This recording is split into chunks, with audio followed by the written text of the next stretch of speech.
Namaste and good afternoon, everyone. Um, Welcome to the NENCID Friday Talk program. My name is Jigyasha Rai Yangkhurung, an Executive Committee member of Nepal National Committee on Irrigation and Drainage NENCID. I would like to welcome you all to the 10th episode of the NENCID Friday Talk program. As you all know, NENCID is a national committee for ICID, International Commission on Irrigation and Drainage, in order to share and exchange knowledge and experiences among national and international multidisciplinary professionals. NENCID has been organizing this Friday Talk program as a part of Irrigation and Drainage Talk series. In this series, an event is held every second Friday of every month, according to Bikram Samvat calendar. And today's episode is the 10th episode of this series. We will share the information regarding the 11th episode at the end of this event. So please be with us till the end. If you have any comments, suggestions, and feedbacks on how we can make this event even more better, then please write to us at nencid.nepal either at gmail.com. Now, before starting the main event, I would like to state some of the ground rules. Today's session will be an hour long. First 20 to 25 minutes will be a presentation, which will be followed by question and answer and discussion round. We request you to kindly mute your microphone and maximize the use of chat box for questions or comments or to express your viewpoints. In case you need to ask questions verbally, please unmute yourself before speaking. Now, with this brief background, I would like to invite Professor Dr. Vishnu Pandey from Institute of Engineering, Pulchowk Campus, to invite the speaker and moderate the session. Thank you so much. Vishnu sir, over to you. Thank you. Please go to the next one. Welcome to you all once again. Today, I am very much pleased to announce our speaker, Professor Dr. Sangam Shrestha, who is my senior colleague, and he's a source of inspiration to the many young people who has achieved a lot in his short period of the career. He is currently working as a, please go to the next one, as a professor of the water engineering and management field of study, and also the head of the Department of Civil and Infrastructure Engineering at Asian Institute of Technology in Thailand. His research interests are wide within the field of hydrology and water resources, including climate change impact assessment and adaptation in the water, integrated water resource management and groundwater assessment and management. Professor Shrestha has published more than 150 papers in peer-reviewed international journals and presented more than 100 conference papers across the globe. Professor Shrestha has been awarded Distinguished Research Leader Award in 2015 and 2019 at AIT. Recently, he has been named as one of the world's top climate scientists in the Reuters Hot List that identifies and ranks 1,000 climate academics according to influential they are. Similarly, in 2020, his name appeared in the top 2% list of scientists 2019 achievement in a paper published by Stanford University researchers in +1. This is very, very highly synthesized biography. He has achieved a lot in his career. Thank you so much for accepting our invitation to share your thoughts to this esteemed community, which consists of largely the Department of Water Resource and Irrigation professionals and the others. With this very brief background, I would like to invite Professor Shrestha for the talk, and you have around 30 minutes. Now the floor is yours. Please go ahead. Yeah, thank you, Professor Vishnu and Jigyasha. Yeah, this is an honor for me to share some of my knowledge and experience related to climate change impact on water resources and water use sectors. Agriculture is one of the water use sectors, and I think many of us know that climate change has impacted agriculture sector, and climate change will continue to impact the agriculture sector in future also. So I'm very much happy to share some of the thoughts related to climate change impact on water and agriculture sector, and how we can respond to climate change impacts on the agriculture sector. Jigyasha, maybe you can stop the sharing this slide, and I can share my presentation slide here. You can share your screen, then it will stop appearing. Okay, yeah.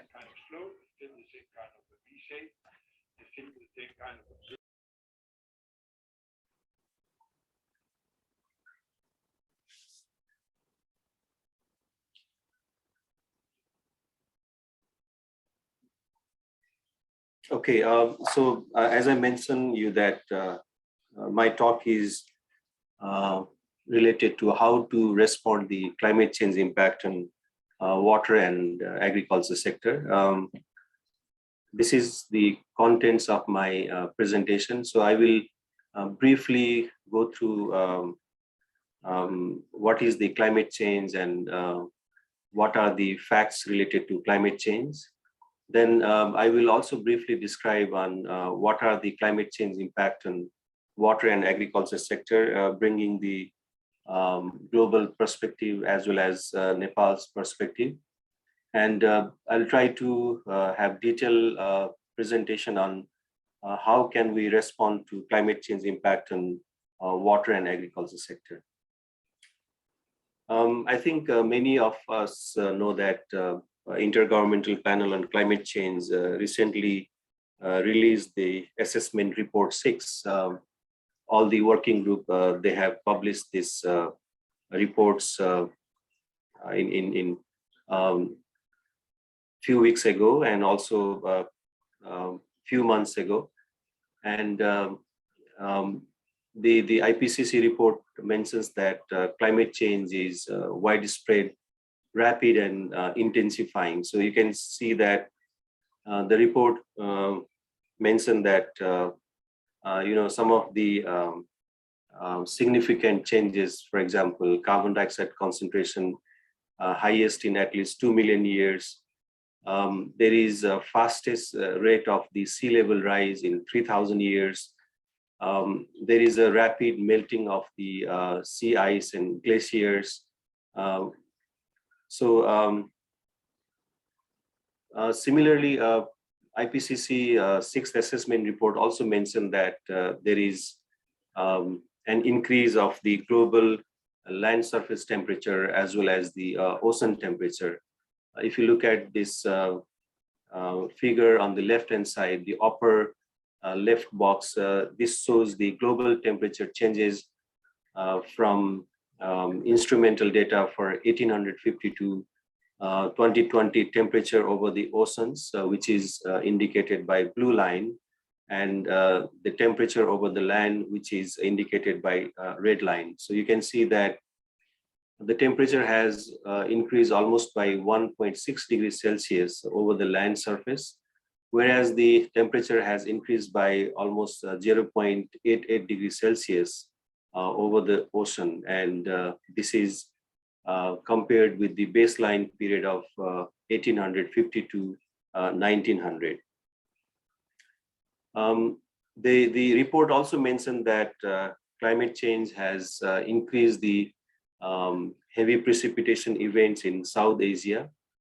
Also, climate change has increased the heat events or hot extreme in South Asia. So that's the global perspective, but there are various reports that Nepal also witnessed the climate change in terms of the change in the temperature and also the change in the precipitation. This is the data according to the climate change knowledge portal of the World Bank Group, and it mentioned that annual precipitation rates in Nepal vary especially, and it includes both positive and negative movements. Similarly, there is an increased temperature between 1 to 1.3 degrees Celsius, and also it mentions that the Himalayan region is experiencing higher rates of warming. It is also interesting to note that the mean increase in minimum temperature is more than the increase in the maximum temperature. So it has to do a lot of things with the agricultural production, especially the crop productivity. Not only the average changes in the precipitation and also the temperature, the variability of the temperature and also the precipitation is very important in terms of the planning and management in the agriculture sector. And this heat map shows the monthly trends in a decadal basis of precipitation in case of Nepal. And you can see that in the recent decades, the precipitation has been decreasing compared to the earlier decades. Similarly, there has been a significant increase in the monthly maximum temperature and monthly minimum temperature on a decadal scale. And if you look at this heat map, you can easily visualize that in the recent decades, there is a significant increase of the maximum temperature and also the minimum temperature compared to the 1950 to 1960. It's not only the observed changes in the climate in terms of the temperature and precipitation, but there are several research. It reported that the climate change will continue. And even more important is that the extreme events will be larger in frequency and intensity with every additional increment of the global warming. And these are the statistics in the IPCC Assessment Report 6. And it mentions that there will be increase in the frequency and also intensity of the extreme temperature over the land, and also the heavy precipitation frequency and intensity will also increase over the land in the future. So if you look at this 10-year return period here, the analysis shows that in the future, the frequency of the hot temperature extreme over land will be increasing in many times compared to the pre-industrial period, which is 1850 to 1900. So just give you some examples here. If the temperature increased by 1.5 degrees Celsius, then the frequency of the hot extremes over the land will be likely to occur 4.1 times higher than the pre-industrial period. Similarly, there is an increase in the frequency and also the intensity of the heat extremes over the land.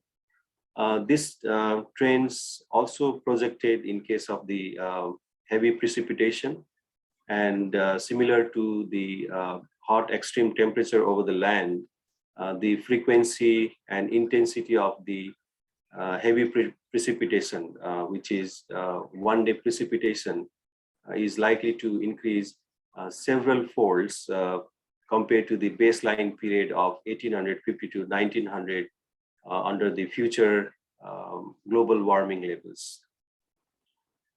The projected change in the climate will bring several impact on the natural systems as well as the man-made system. And these are some of the examples of how the climate change will impact the natural systems and also the man-made systems. For example, there will be increase in the heat stress, water scarcity is likely to intensify, lot of impact on the food security as well as the flood risk.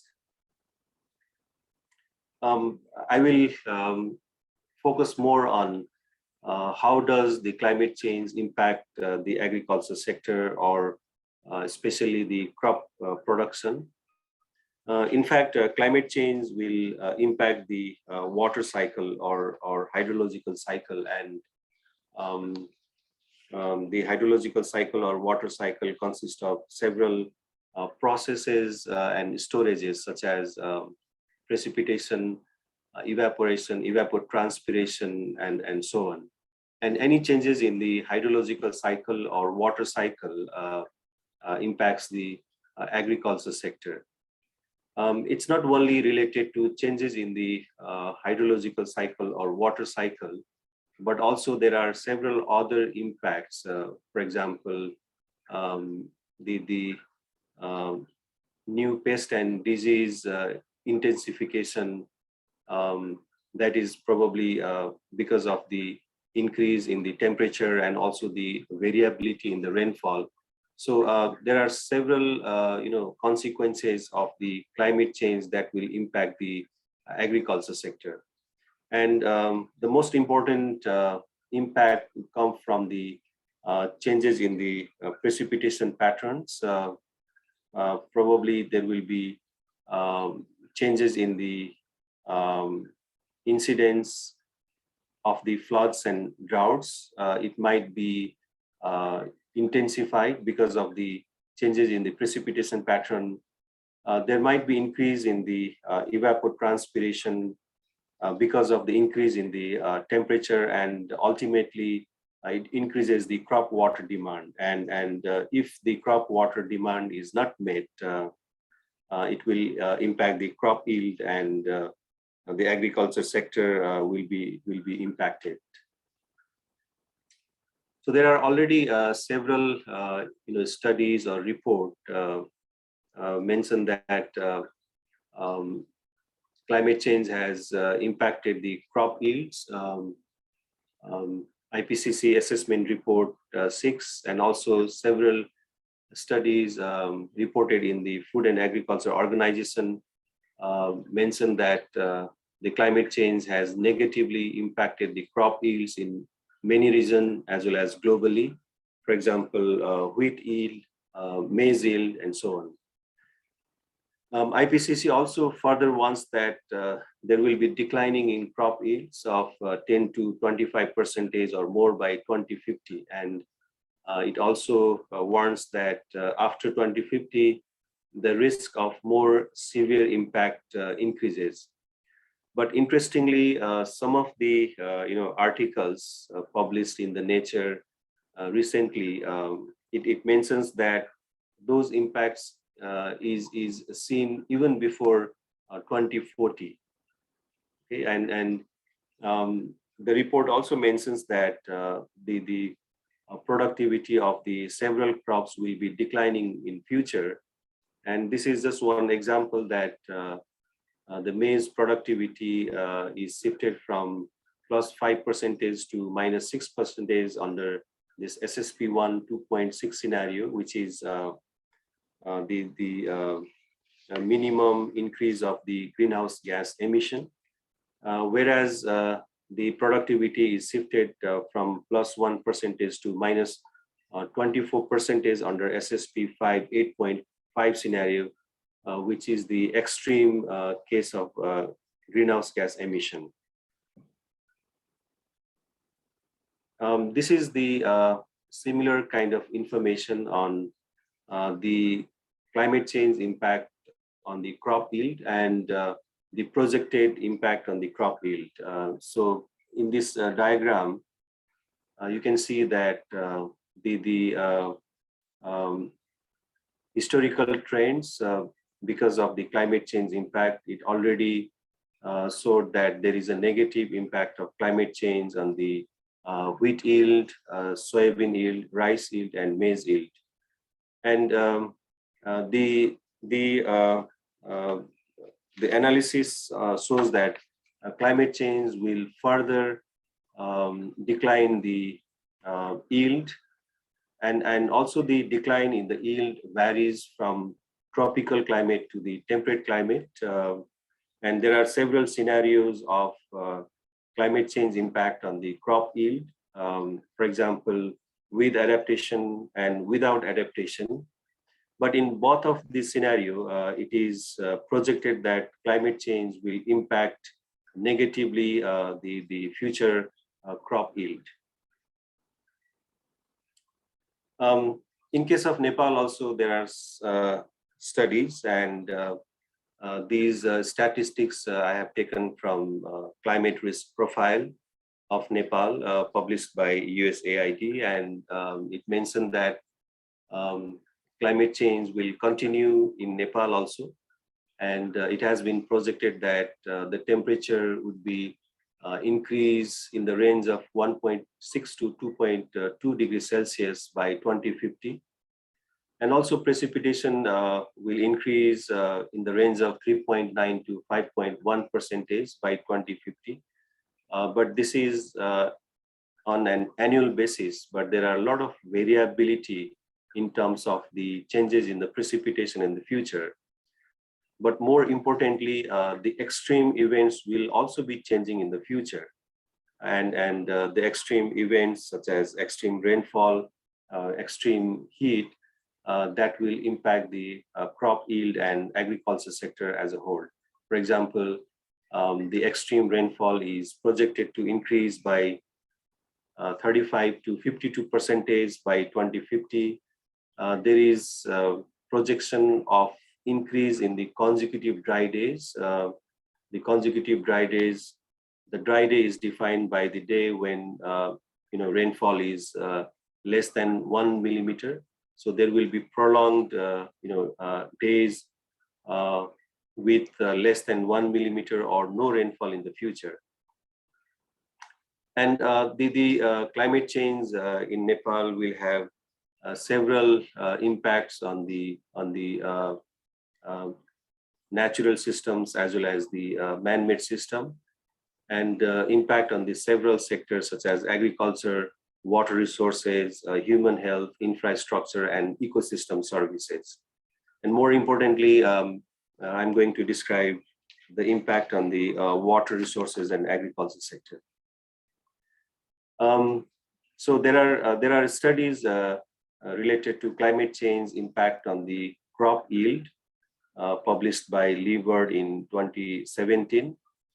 And the report says that the climate change will negatively impact the crop yield, especially maize, potato, sugarcane, and lentil.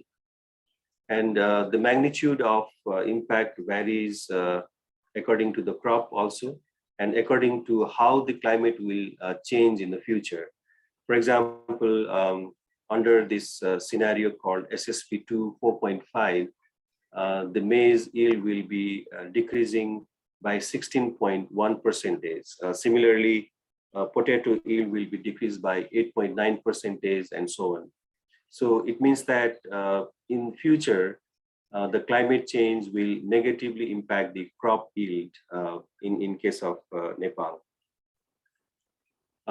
This is similar information that I have already explained in the previous slides. And let me go a little bit detail on how can we respond to climate change impact on the water and agriculture sector. I have divided the response into the 5 categories, and one of them is research and innovation. The second is capacity building. The third one is the policy and institution. The fourth one is financing, and the fifth one is collaboration and networking. So what I want to mention here is that we need a multi-pronged approach to respond to climate change impact on water and agriculture sector. So several kind of initiatives or activities should be simultaneously implemented if we want to effectively adapt against the climate change impact on water and agriculture sector. So I will try to describe these response one by one. So before that, I want to mention that some of the research needs on how do we adapt or how do we respond the agriculture sector in the context of climate change.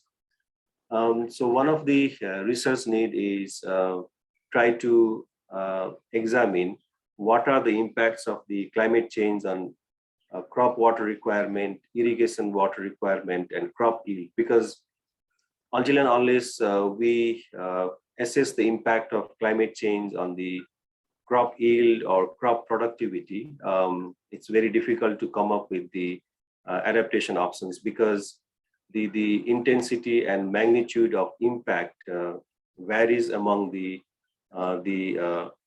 crop. It also varies according to the location, and also it varies among the different scenario of the climate change. Similarly, the another research need is what are the feasible adaptation strategy to offset the negative impact of climate change, or at least to maintain the current crop yield in the future. The third one is, although we have a lot of results from these research or studies, it's very difficult to communicate these results to the policymakers or the decision makers and local community. So how do we effectively communicate our study or research results to the policymaker or local community? And the fourth one is, what are the enabling environments to implement the adaptation strategy? And these enabling environments can be the policies, the technologies, financing, and so on. I would like to explain one of the case study one of my doctoral students conducted a few years ago, which is related to evaluation of the climate change impacts and adaptation strategy on rain-fed rice production in Songkram River Basin of Thailand. And this river basin is located in the northeast of the Thailand. So the main objective of this research was to investigate how the climate change will impact the rice production, and what kind of adaptation strategy can be implemented to offset the negative impact of climate change on the rice production. So we developed this the top-down approach and also the bottom-up approach to assess the climate change impact on the rice production, and to come up with some adaptation options and test that adaptation options through the modeling approach, and recommend some of the adaptation options which can increase the rice yield in the Songkram River Basin of Thailand. And in the top-down approach, we usually use the DEX study integrated with the modeling and simulation. So in the top-down approach, we used several climate models data, which are basically how the climate changes in the future. For example, changes in the temperature, changes in the rainfall. And these climate data were forced into some of the models, such as hydrological model and crop simulation model, because we do not have any other options to simulate or to project the climate change impact on the water availability and the crop yield. So we have to rely on some of the approaches called the modeling approach. So we projected the future climate, and we projected the future water availability and future rice productivity in the Songkram River Basin.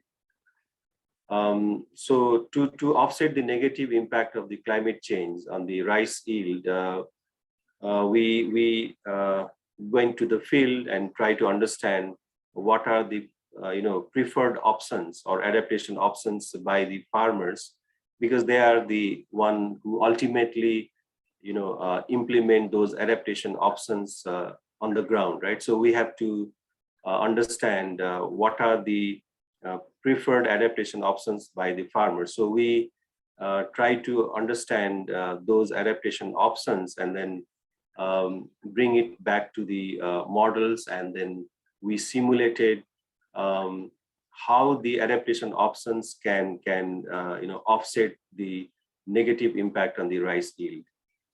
So this is just one of the results of evaluation of the adaptation options in crop yield.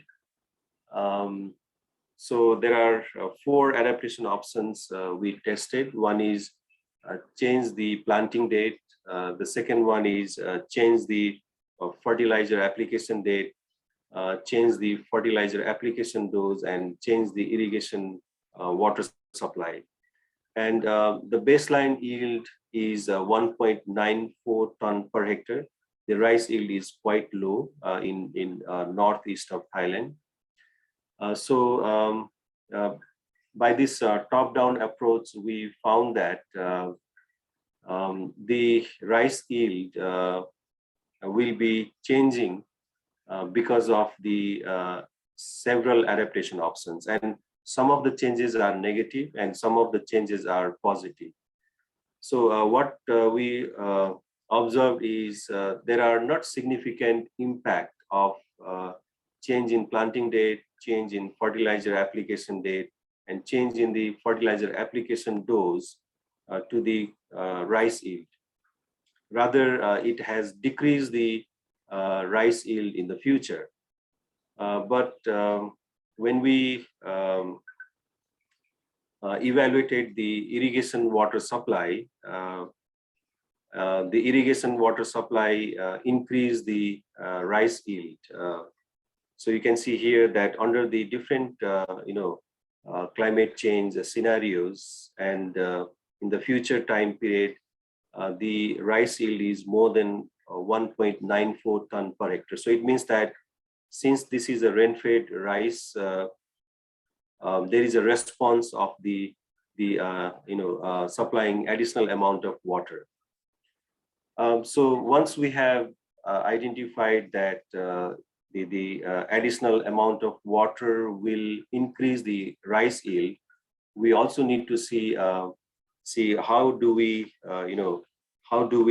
increase the supply of water to the rice crops, right? So we have also tried to estimate on-farm water management, and we estimated that to irrigate 1 hectare of rice, we need at least 564 cubic meter of water to maintain the current rice yield or increase the rice yield under the future climatic conditions. And then we also design what should be the capacity of the pond, or what should be the size of the pond. So we decided that, okay, the small pond of the 20 meter in length, 50 meter in width, and 2 meter in depth will be sufficient to meet the irrigation water demand of the 1 hectare rice crop in the future under the climate change scenarios. There are several other innovative technologies we can develop. There are several innovative technologies that are available to minimize the climate change impact on the crop yield and also the agriculture sector. For example, Sangam, if possible, try to wrap up within 2-3 minutes or so, please. Thank you. Right. Okay. Yeah, thank you, Professor Vishnu. So I will take only 5 minutes to wrap up my presentation. So there are several, innovative technology. For example, high efficient irrigation systems like drip and sprinkler irrigation. But the important thing is how do we, get the source of the energy, and there are several the energy source like solar power or wind energy and so on. So this can be another response to mitigate the impact of climate change on the agriculture sector. Capacity building is very, very important because often the human resources, they lack the capacity of conducting the climate change impact assessment, formulation of the adaptation strategy. So capacity building in terms of the understanding the climate change impact on the agriculture sector. How do we adapt climate change to agriculture sector? It's very important to enhance the capacity of the governmental officials, local community, and so on. Similarly, there are several policies and institutions in place in Nepal to respond to climate change impact on agriculture sector, and these are few list of the policies which are already formulated and already in place. But one of the most important thing is how do we harmonize these policies, or how do we coordinate these policies so that it will be effective in the implementation of the adaptations towards climate change in agriculture sector. This is the similar information that I just described. So another very important thing is the financing. So there are two things in the financing. One is how do we provide fund to the communities for the promotion of the climate smart agriculture, and at the same time how the governmental agencies can access the several international funds available to develop and promote the climate smart agriculture. For example, a green climate fund. So there is a lack of the capacity to develop the proposals and the secure funding. So it's very essential to provide the financing to the local community, as well as enhance the capacity of the governmental officials to develop the proposals to prepare and submit for the funding. The collaboration and networking, which is also another important aspect to respond to the climate change impact on the water and agriculture sector. And there are several universities and they are offering several courses related to climate change, agriculture, water resources. I think the collaboration among the universities will be very helpful to respond to climate change impact on agriculture sector. So there are few projects that we have been conducting in AIT. So perhaps I will not describe this. If we have time during the question and answer session, I'll try to describe these two projects. One project we have just finalized, and this is funded by NRCT Thailand and also the Newton Fund from the UK. So the another, it's technical assistance by the ADB, which is related to climate change adaptation in agriculture for enhanced recovery and sustainability of highlands, which we have been implementing in non-river basin of Thailand. So if time allows, I'll be very much pleased to share some of the activities of this two projects. Okay, thank you very much, Professor Vishnu. Probably I have taken a few minutes more, but I'll be very happy to respond to any questions. Thank you so much, Professor Sangam, for very timely completion and also sharing the information based on the recent IPCC report and linking that to the context of the Nepal. We highly appreciate it. There are already a couple of questions in the chat box. Let me read them out, and then we highly encourage the participants either to maximize the use of chat box or just raise your hand and we'll allow you to speak out directly. One question is from Dr. Maheshwar. He has written that how climate change can be defended against climate variability, especially in case of Nepal, where hydromet data length is limited with huge data gaps. We want to respond to this one.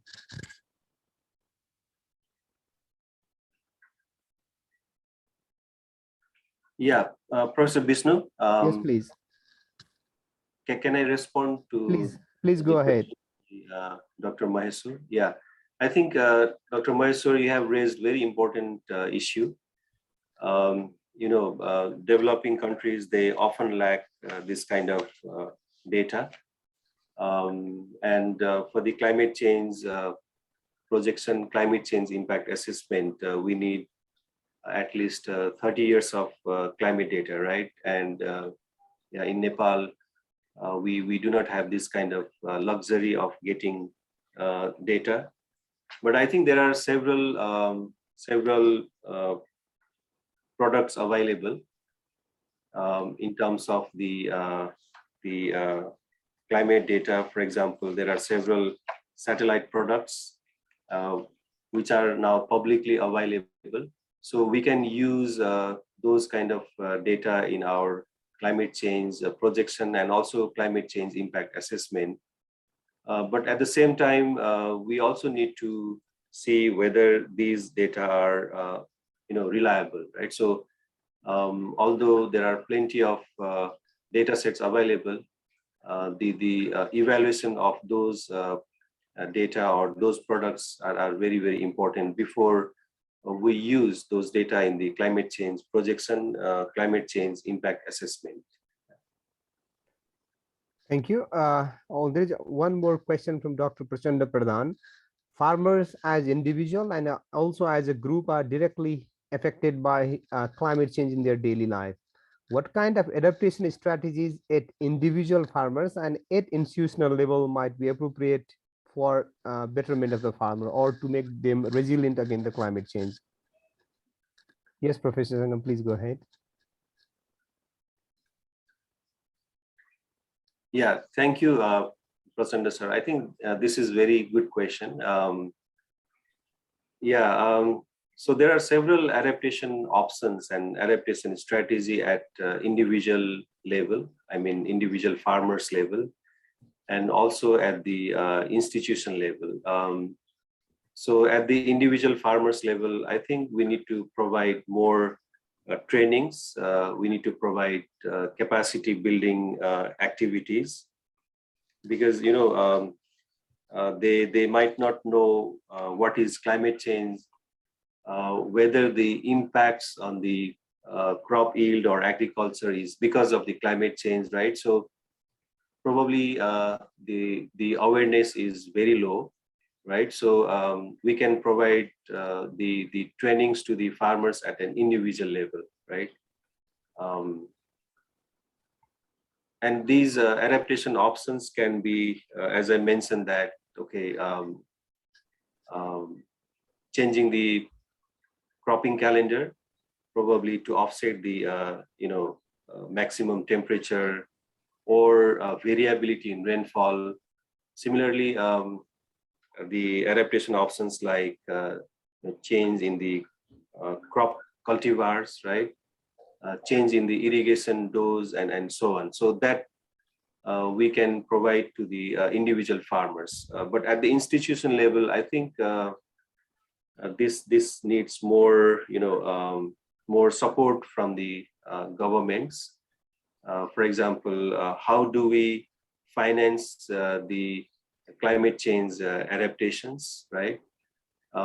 Similarly, how do we build up the capacity of the institutions, right? So these are the few adaptation strategies that we can, adopt at the individual level and also the institutional level. Thank you. And this question and answer clearly indicate that adaptation are not blanket options. They are scale specific and context specific. Thank you for very clearly speaking it out. There's one more question that, what can be done to make the already built infrastructure, like in irrigation infrastructure, there are a lot of infrastructure already built, right? How can we make them climate resilient when the structure is already built there? Are there any strategies or ideas for that?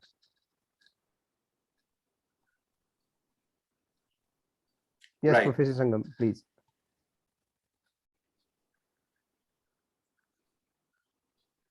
So,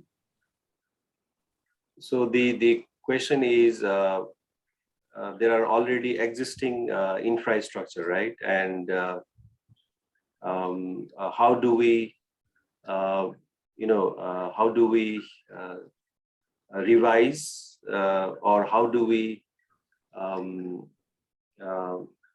change the infrastructure. Yeah. Is that the question? Yes, infrastructure is already built. For the new infrastructure, we can think of the changing the design, discharge, and other options, right? But how can we make the existing infrastructure climate resilient? What kind of additional and mechanism can be built, or structure can be built, or whatever it could be? That's the question. Right. Yeah, I think that's very good question. Yeah, this morning I was teaching similar kind of content to my students. How we can increase the capacity of the existing infrastructure in terms of climate change impact on the hydropower structure, right? So yeah, I think we need some more research on what is the impact of the climate change on this kind of infrastructure first, right? And then we can propose some of the change in the design, some of the change in the operation, right?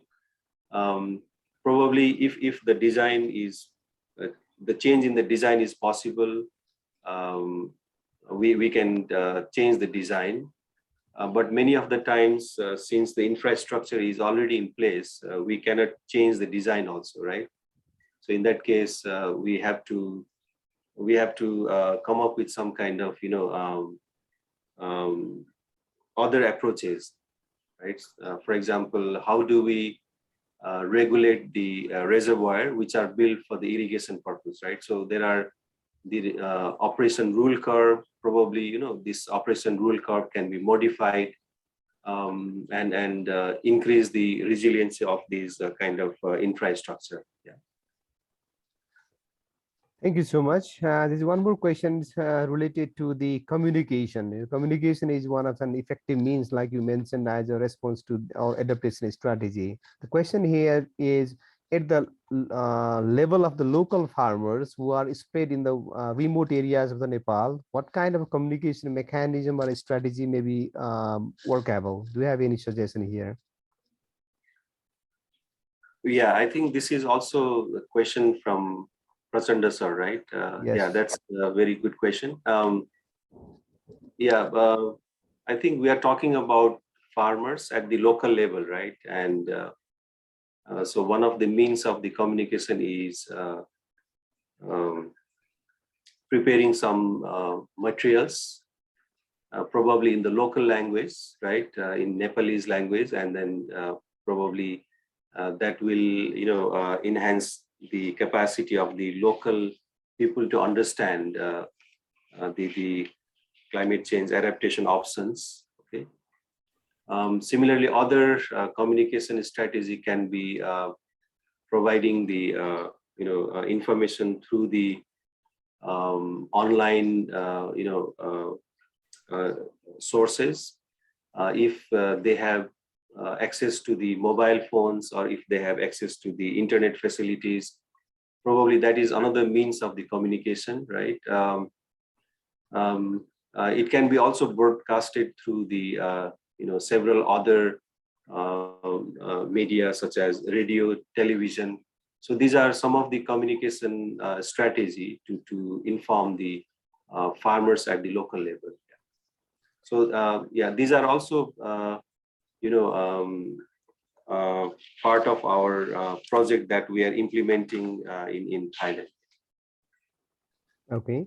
And one more, I think I haven't seen all the questions in the chat box. I highly encourage the participants to maximize this time by asking questions either through the chat box or sharing your thoughts also, because they are equally valuable. Most of us are the experts here, and we have the practical experience and policy level experiences. So this is a kind of two-way communication. Anyone can speak out or add value to the discussion by speaking out their thoughts or additional feedback or asking a question.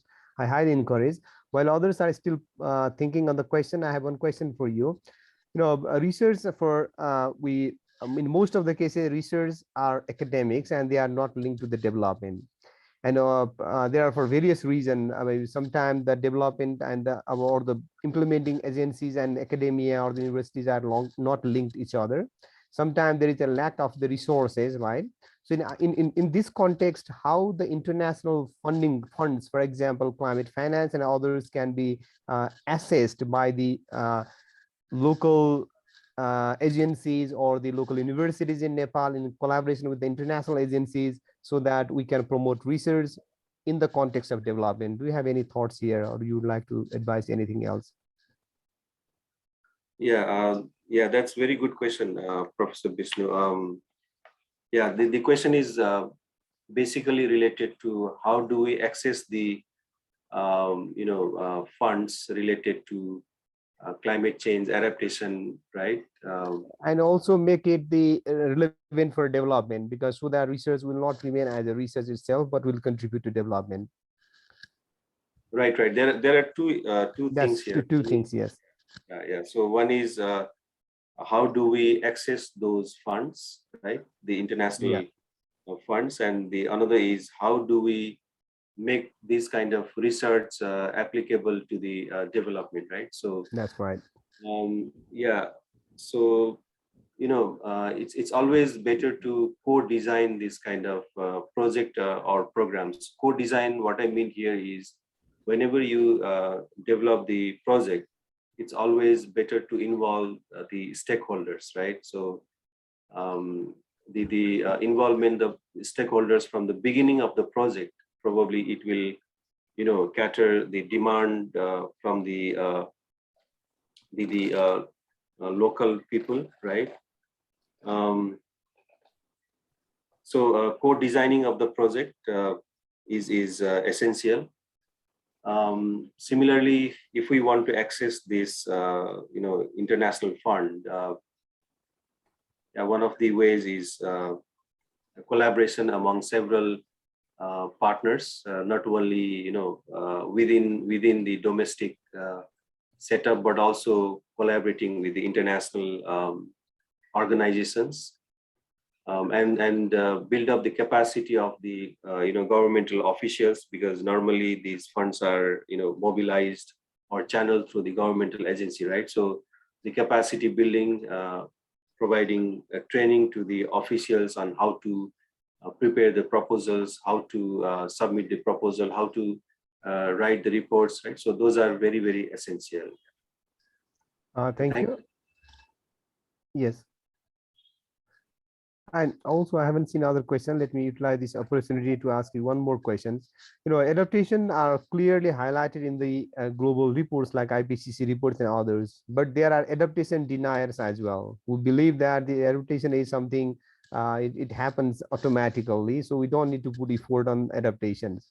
So do you have any, because based on your projects or from your, review or teaching, whatever it is, do you have some examples where the adaptation really yielded the good results, if there are any? Yeah, that's very good question.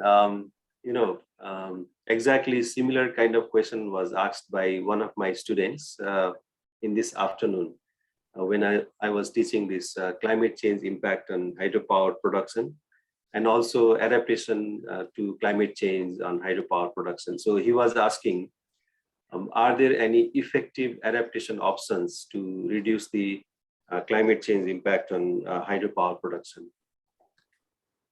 Yeah, unfortunately, there are not many adaptation options evaluated until today, right? So there are very, very limited, evaluation of the adaptation options, because if you look at this, the climate change adaptation, these are recently, promoted, right? So we have to see the effect maybe another 20 years or 30 years, right? Yeah. So we need to wait and see the results of the effectiveness of these adaptation options. Yeah. Thank you, Karim. It's really a privilege to listen from you. If any other participants has any questions, you can speak out, or maybe you write in the chat box. We still have a couple of minutes more. Any other questions from any participants or any feedback? Yeah, Professor Vishnu, I like to hear from Prasanda sir. I think he's here, right? So Yes, he is. Yes, Prachanda sir, do you have any feedback here? Yeah, thank you very much. It's my really privilege to listen to Sangam, Professor Sangam. And the way he has presented is very enlightening to me as overall picture in terms of climate change and possible impacts. But yet, the challenge is not the diagnosis of the impact of climate change, but how can we meet those challenges at the institutional level, at the individual level, at the policy level, right? So these challenges are to be now considered from the policy aspect of the government as well as academic, exercise whereby the academic inputs can be provided in the, policy instruments. So these kinds of discussion, I think we need to continue on and on. I really thank Dr. Sangam Shrestha for his time and for his enlightening discussion for NENCID. Thank you very much. So nice to hear to you. Thank you, Prachanda sir. Anyone else? Any remarks or comments? We still have 1 more minute. yeah, I see Maheshwar, Dr. Maheshwar also, right? So Yes, I Dr. think Maheshwar. to make the discussion lively, maybe, Yeah. So, so on are the you satisfied with the answers that Dr. Sangam, Professor Sangam has given, or do you want Hello. any other Yeah, discussions? can Yes, you hear please. me? Yes, please. Okay. Thank you very much, Professor Dr. Sangam. His presentation is quite good, and we learned a lot, I think. Yeah, and as I pointed out, that the many researches have been carried out without, just applying the output of the climate models. And as you rightly pointed out, that we have to look into the bias correction of the climate model outputs, as we have the very, not so good data set in case of Nepal. And there are many reanalysis data set we have, but still, we have to look into the details of the data set, the frequency, and also, the biases. And I request all the participants and also the researchers that please give the focus on the bias correction of the climate output before the applying to the any researches that okay, climate change impact is that much amount of the rainfall increases, or that much amount of the air temperature increase or decrease. That's only I want to point it out, that one. And the second part is my point is that we have built uh, about 15 lakhs, we have irrigated the lands, and we have already built the mega structures like the Bagmati irrigation project, the Sikta. And what if we are saying that okay, the climate change will have such kind of the adverse impacts, but we have already built the structures. We cannot change the design of those structures. And as a policymaker, what kind of the adaptive measures we should give.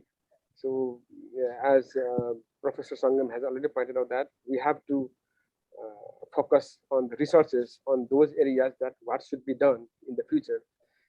He said that about some the reservoir simulations, but in my point is we do not have any reservoir projects at this moment. All are the surface runoff projects, and just diverting the waters from the river directly. So what can be done to make such structures climate resilient? And I think that we have to focus on those researches. Thank you very much. Thank you, Dr. Maheshwar. We are now almost at the end of the session. Any final remarks, Dr. Sangam? 1 minute for you. Yeah, thank you, Professor Vishnu. I think I also learned some of the research questions from this talk. I'm really very thankful to the Nepal National Committee on Irrigation and Drainage to provide me this opportunity to share some of my knowledge related to climate change impact on agriculture, water resources, and how to respond to it. And if there are any questions, I'll be very happy to respond to those questions by email. Yeah. Thank you very much, sir. Thank you. We highly appreciate your valuable time that you spare with us despite being too busy, and that we can understand. Thank you so much. We look forward to your contribution in the future as well. Before I conclude this one, like always, we announce the next episode at the end of the session. Now we are going to announce that the next episode would be, okay, I guess you can see my slide, right? Oh, sorry. Next episode, we'll have a talk from, sorry, it's hanged. Is my slide visible? Yes, right? The next one would be another interesting talk focusing on addressing a dilemma. Increasing investment in irrigation is real versus increase in the agricultural trade deficit. These are really two distinct and kind of dilemma that Nepal is facing. So we will have Dr. Rajendra Upreti, who is an executive director from Agri Green Nepal, and who recently voluntarily retired or took an early retirement from the government of Nepal and running this a new agency by himself. He'll be talking on this. I will be announcing shortly. His bio is displayed here, but we will be circulating along with the announcement very soon. Please tune our Facebook page and follow our emails for the other announcement in the future. With this, I thank so much on behalf of NENCID to all the participants, and to Professor Sangam for presentation and all the other questions, and for enlightening the discussion or making the discussion lively. Thank you so much. Have a good weekend and see you in a month's time. Thank you. Bye-bye. Namaskar.